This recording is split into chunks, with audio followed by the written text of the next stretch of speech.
Now, for our top story tonight is justifying bad behavior by pointing to other bad behavior, a legitimate political debate technique. Joining us now from Houston, Chris Begala, Republican strategist, and here in the studio, John Hlinko, a Democratic strategist. All right, John, begin with you. You get my point here on the Romney story? I get the point, but I do think this went beyond a prank. I mean, a prank is, short sheeting a bed or saran wrapping a toilet. I mean, they assaulted a guy. If a cop was there, he would have been arrested. Who's they? Mitt Romney. Mitt Romney led a group of students. And how do you know that? Well, it's multiple sources, 5 sources. 5? Who are they? And have 5 the names? Students.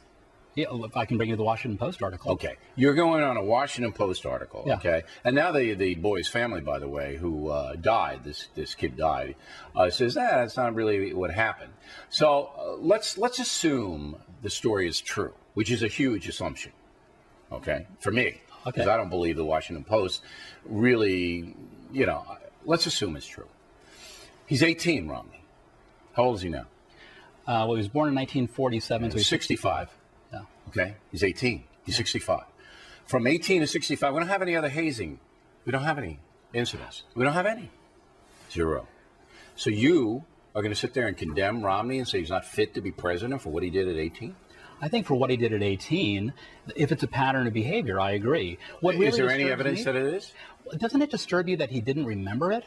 No, I don't know what he did or didn't do. You remember incidents when you were 12 and 14? I had some I do, yeah. But I was a pretty zoo man in college. I don't remember. But knocking a kid to the ground, cutting his hair, making him cry. I'm not sure that. Look, I mean, if it were that terrible, okay, but I'm not willing to see that yet. What do you see, Chris? The thing I see, Bill, is not necessarily the bad behavior. I agree. I hate it when politicians or spokespeople for politicians answer with another bad behavior. For example, Bush spent too much money. Oh, okay, so Obama can spend money now. He spent over $5 trillion since he's been elected a little over 3 years ago. What I see here is the Washington Post writing a clear political hit piece. It's biased, and now it's corrupt, because after the last couple of days, the family has come out of the gentleman, the alleged victim, and said he'd be furious. It's a politically agenda-driven story. Well, we don't know yet. And I want to hear from the family members themselves. Well, the sister of the alleged victim. Let's take John's point, though. Say Mitt Romney at age 18, rich kid, prep school. All right, and it was a kid who was, by most accounts, acting kind of effeminate, and he did come out as gay a little bit later on. And Mitt took a little scissors and cut his dyed blonde hair, which is the allegation. Does that disqualify him to be president? I mean, that's not a nice thing to do. It's not nice. No, it's not. Of course it doesn't disqualify him, though. It happened 47 years ago. I think you made a good point. If Mitt Romney has spent his entire adult life beating up people and cutting their hair, well, then, yes, we'd have to call into question his character. This is a joke. The Washington Post should be ridiculed, and they are. It is an absolute total joke, and we're going to see more of it in the future. Okay, now, I worked in Boston, and I know Romney for a long time. And I also know that Boston's a very liberal political town. Boston Globe, very liberal newspaper, okay? All the reporters that I know who covered Romney, and I know a lot of them, none of them say that he's a mean guy. None of them say that he's confrontational, that he's anti-gay. None of them say any of that. All right, and these are the people who covered the man and who know him pretty well. That's why I'm saying that there's just simply no reason to run a front page story like this. There just isn't. If it were me, I would have said to the reporter, all right, you have a start of a story.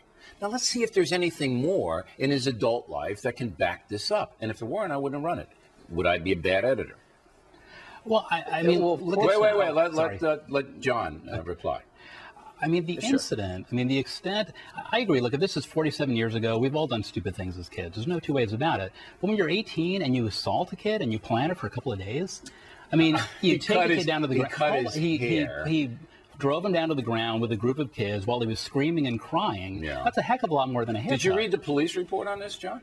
I read the articles on it. Okay, just the article, but not the police report. But if it's you true, couldn't have read the police report right? because there wasn't a police report, and he wasn't expelled, Romney, and there is no paper trail on it. This is just anecdotal. All right, now what about the fact, Chris, that some conservatives on talk radio today were going, Barack Obama smoked pot and ate a dachshund and smoked, I did something, I don't know. That's how they're defending the story. Saying, well, yeah, Mitt Romney may have cut the kid's hair, but Barack Obama, I guess, lived in a crack house for 8 years. I mean, isn't that insane? Why would you lower yourself to do that? So I think both sides are ridiculous. I think it's far better to return the Washington Post's ridiculous hit piece as the joke that it is. 47 years ago, right, an so you agree with me that justifying bad behavior, or, you know, by conservatives doing that, they actually justify the allegation. Oh, okay, he made it done it, but Barack Obama, he's eating that dachshund over there in India. You know, I mean, come on. Well, you know, I think a pattern is a big deal here, and clearly the Washington Post doesn't have a pattern on Mitt Romney bullying or having bad character, and it's a joke to go back 47 years ago. It's a joke. The Washington Post is a joke for running the story. 5,500 words. Give me a break. All right. Good debate, guys. Thanks very much for coming in. Next on the Rundown.